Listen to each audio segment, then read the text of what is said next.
자, 안녕하세요. 자, 11과 외교와 국제관계 두 번째 시간입니다. 두 번째 시간. 네.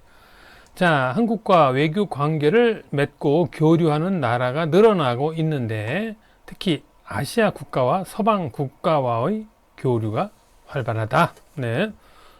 첫 번째, 중국. 중국은 오래전에 유교, 불교, 한자 등을 한국에 전해 주었고, 문화적, 경제적으로 밀접한 관계를 유지해 오고 있다. 6.25 전쟁 당시 중국이 북한을 지원하는 등 과거에는 한국과 중국 사이에 갈등도 있었지만 1992년 이후 외교 관계가 정상화되었다. 오늘날 중국은 한국의 중요한 무역 상대이면서 남북 관계 개선에도 중요한 역할을 하고 있다. 네, 그랬죠. 중국은 아주 과거에는 어땠지만, 이제, 자꾸 과거 얘기만 하면 사람이 못 살죠. 예, 그래서, 북한을 돕고, 이렇게 사람도 많이 서로 죽고 했지만은, 지금은, 네, 이제 1992년 이후에는 정상화되어서, 네, 서로 중요한 이웃 나라가 되었다. 이제 이런 거고요. 자, 일본은요, 과거에 35년간 한국의 식민 지배를 했던 국가이지만 오늘날 두 나라는 경제적, 문화적으로 활발하게 교류하며 함께 발전해가고 있다. 식민지 시절에 한국 여성을 강제로 전쟁에 끌고 갔던 일본군 위안부 문제 등의 역사가 남아있어 이를 해결하기 위해 노력하고 있다. 자, 일본과는 참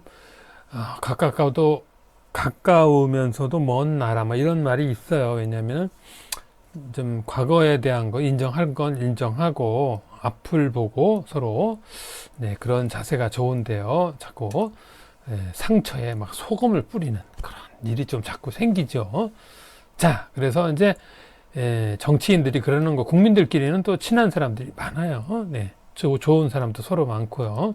자, 그 다음에 아세안, 동남아시아 국가연합, 베트남, 필리핀, 태국 등 아세안 국가들은 인구가 많고 성장 속도가 매우 빠르다. 2019년 11월에는 한국과 아세안 사이에 특별 정상회의를 부산에서 개최하였다.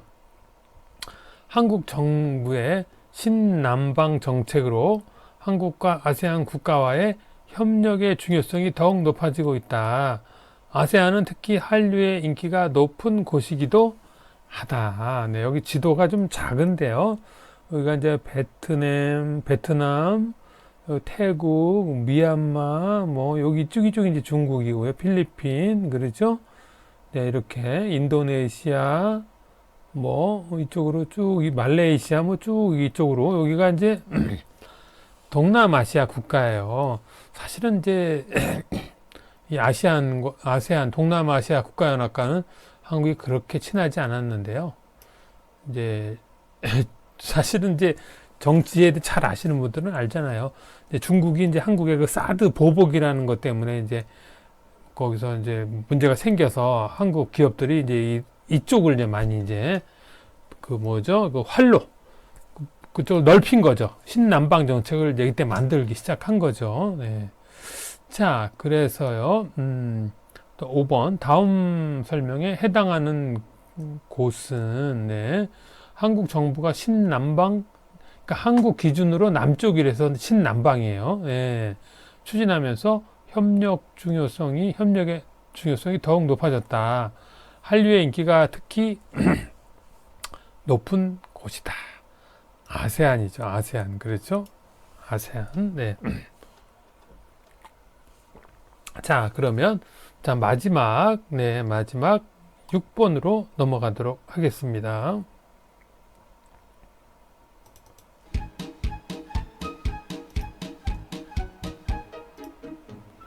자, 6번 문제. 네, 미국과 러시아입니다.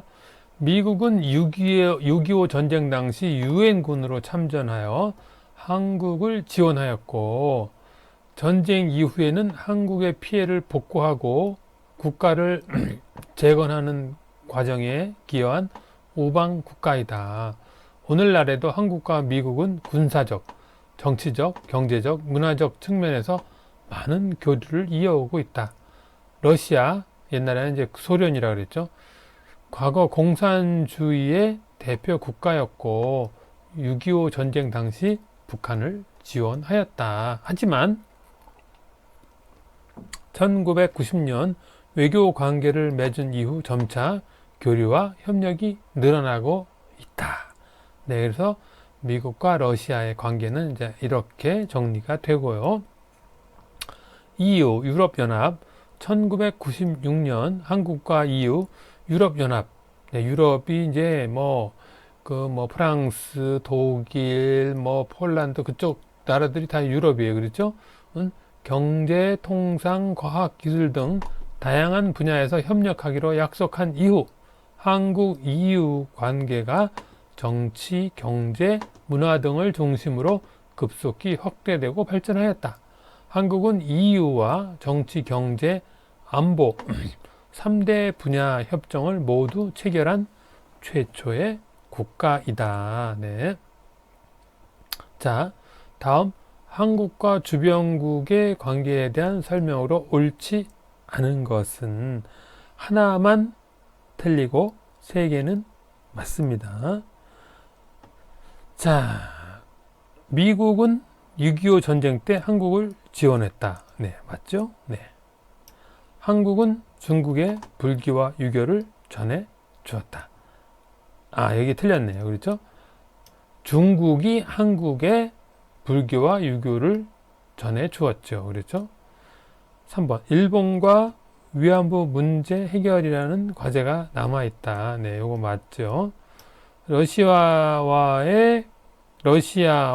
외교 관계를 맺은 이후 교류가 증가하고 있다. 맞아요. 그래서 옳지 않은 것은 2번이 되겠습니다.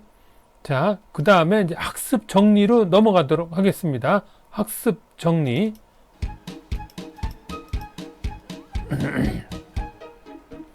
자, 학습 정리가 굉장히 중요한 거 아시죠?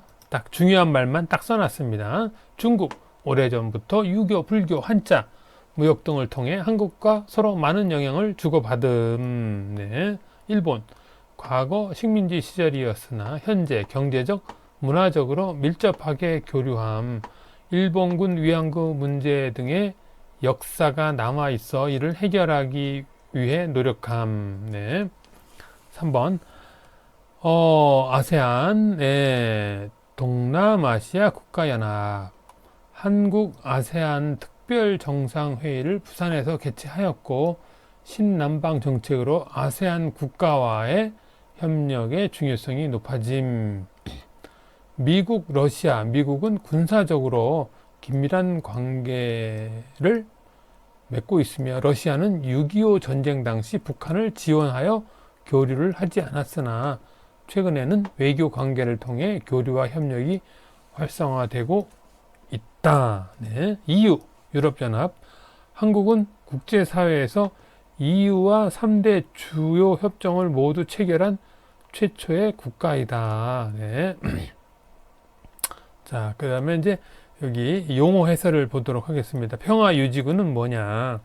국제 분쟁을 평화적으로 해결하고 항구적 평화체제를 정착시키기 위한 유엔의 군사활동, 한국군의 평화유지활동, PKO 참여는 1991년 9월 남북한의 유엔 동식 가입 이후 유엔의 요청에 의한 것이었다.